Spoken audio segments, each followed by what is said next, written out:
We're now joined by Misty, Opat, Chicago State women's basketball head coach. First of all, Coach, how are you today? I'm great. How you doing? Good. Year one underneath your belt.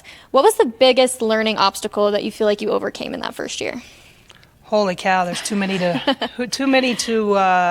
really say. It was certainly an eye-opening experience. We know where we got to get better, and we got to get better quickly.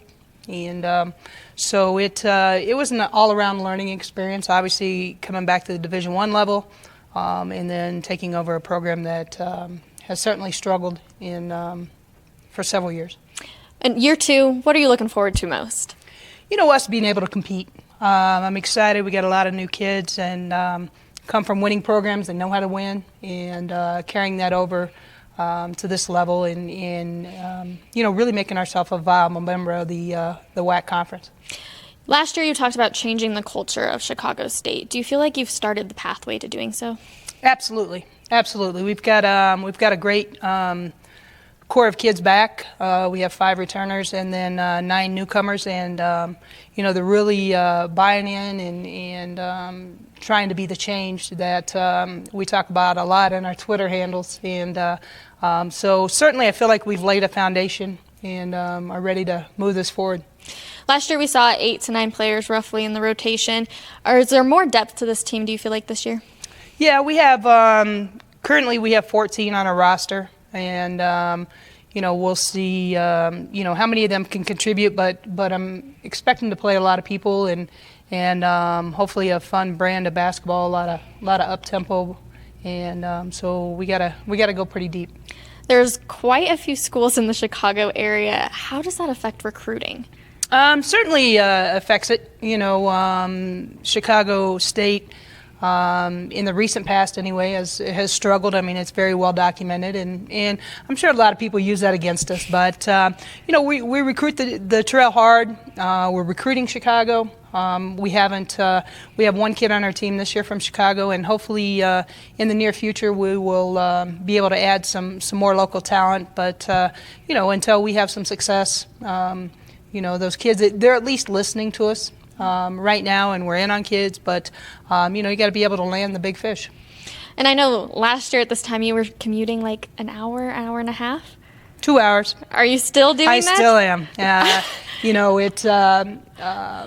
I got a little guy that I adopted. He's 6, and I have a great support group where I live right now, and felt like it was best for him and our family to leave him in that support group and me to make the jaunt every day. And you are able to clear your head a little bit on those drives, right? Absolutely. I've started to listen to a few podcasts, and I'm really kind of a quiet downtime, not even the radio playing type of person, and it obviously gives me the opportunity to talk to some recruits and coaches and things like that as well. All right, well, I'm going to hand you off to the media now, Coach. Coach Kyle McDonald with WAC Hoops Digest. I have 2 questions. Are you listening to the podcast while you're fighting the Dan Ryan traffic, or is it coming from the north? We are, I'm going to be honest with you. I don't know names of the highways. I know numbers. So a lot of times I go south to come back north to go west. And so I go 57 to 294 to 90.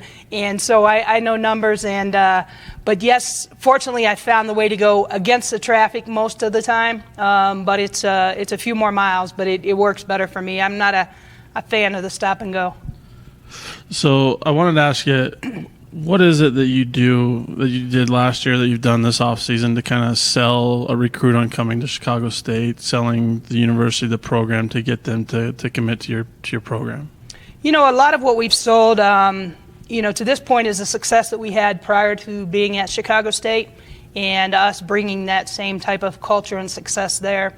And the kids the opportunity to come in and be the change, and opportunities to play. I mean, there's opportunities right away for them to come in and impact what we're trying to do, and there's a good chance that a lot of our freshmen will receive significant playing time, and so we're really excited about that, and really just getting them to believe in our vision, and we think we found 9 like-minded individuals that really are buying in and are on board and want to be a part of that change.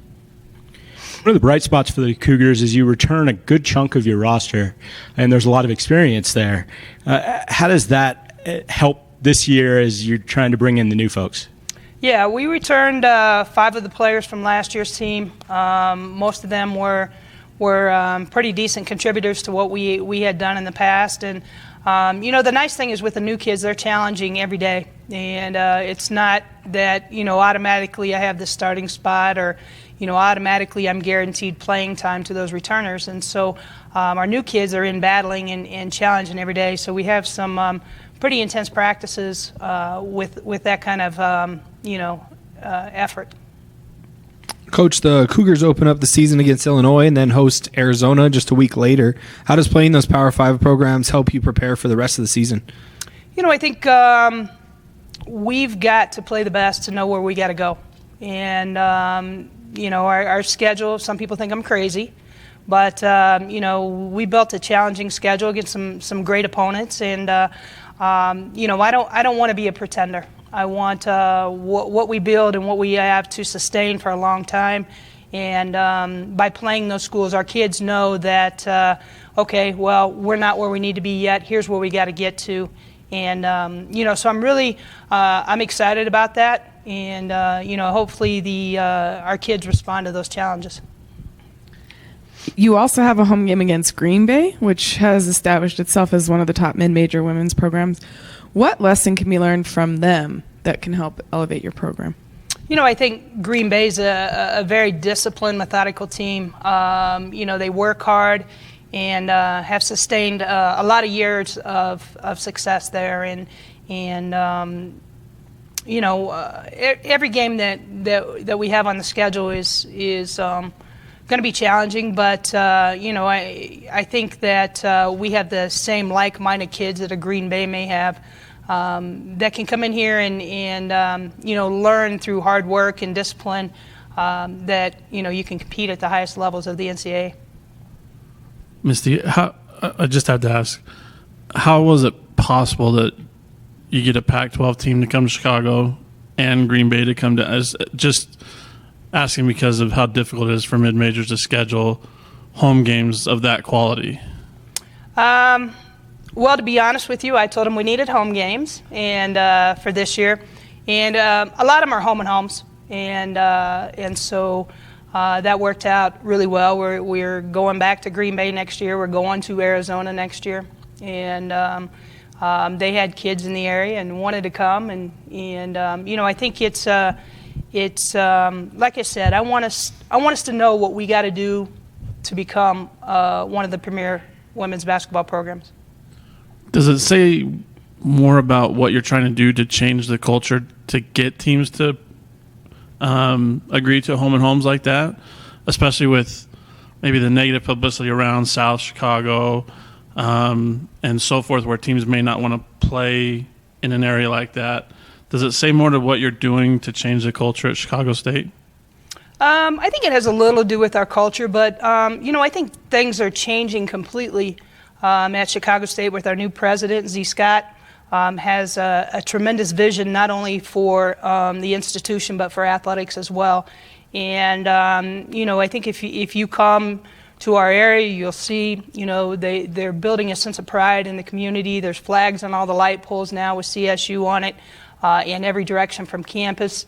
Recently, we walked in a parade down 87th Street, and it's just amazing how much pride and support there is in that community. We're just looking to give them some hope and something to support and cheer for in this coming year. When you're looking at trying to elevate your program and change the culture, what specifically is that next step that you're telling your team if we need to get to this point as we move forward?